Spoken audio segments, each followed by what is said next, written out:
Hey everybody. I had a chance to go to Galveston this weekend. It was really nice to get out of town and see something different. My wife and I spent a lot of time napping, laying around. I played some poker, read books. I take so little time off that it is almost disconcerting. It's very challenging for me to disconnect.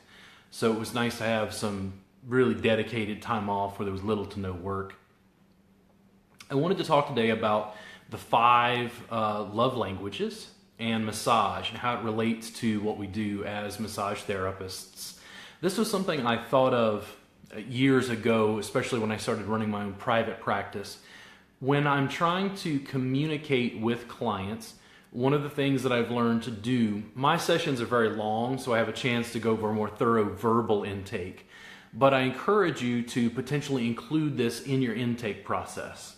If you get a client to rank their five love languages in order of importance from greatest to least, for me, those five love languages are touch, words of affirmation, quality time, acts of service, and gifts.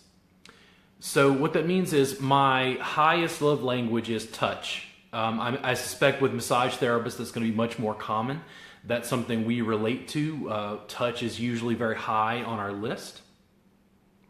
What that means is when a massage therapist asks me for that information and I say it's touch and words of affirmation, I can use that information to try to communicate with the client in a way that makes them feel more appreciated. So in my instance, if a massage therapist works on me, they're already fulfilling that first level love languages, the highest for me, which is touch.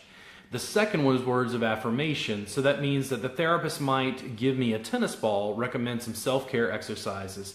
And if I do them, the second time I come around, if the therapist says, "Hey, Robert, listen, I really want to thank you for doing your exercises. I really appreciate it that you took the time out of your day to take care of yourself." What they're doing is they're hitting my number one and my number two love languages, and we're increasing connection. So when you think about the love languages, typically it's romantic in nature. People are using them about relationships. But I want you to think about the love languages in the context of the therapeutic relationship. My lowest love language is gifts. So if I get a massage and somebody gives me a bag of tea, I might think it's okay, but I'm not really huge on getting gifts unless they're very specific to me, something I really care about. So you can see that that wouldn't work very much for me. On the other end, if I was a client of a massage therapist who was seeing me, I was seeing regularly, and let's say once every 6 months because I got a session once a week, they just comp me an extra 30 minutes on my session.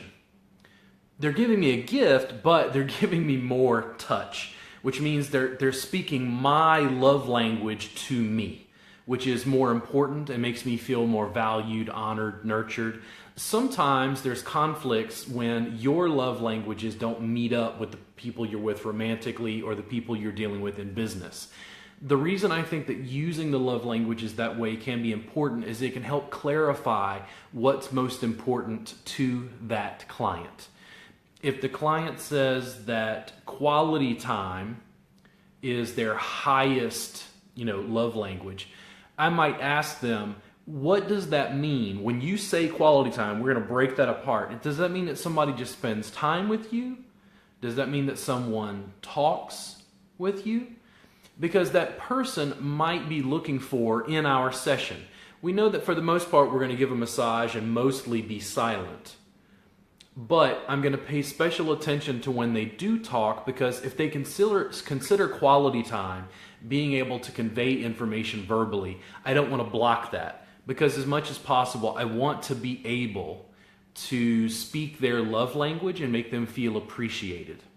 So quality time, or in my case, I'll go over mine because that's always easiest for me to remember. It's touch, words of affirmation, quality time, acts of service, and gifts. How do you rate your love languages? And if you're a massage therapist, have you used the love languages to try to communicate and get more information from your clients? If you're really interested in it, you can always change your intake forms and include it on the form and ask just a little bit of questions. I think it adds some pizzazz maybe to your intake process. It allows you to get more information about the client and what they're looking for. They may have never really even thought about it, and it's something that it helps clarify. Also, from relationship to relationship and person to person, there's going to be some variance.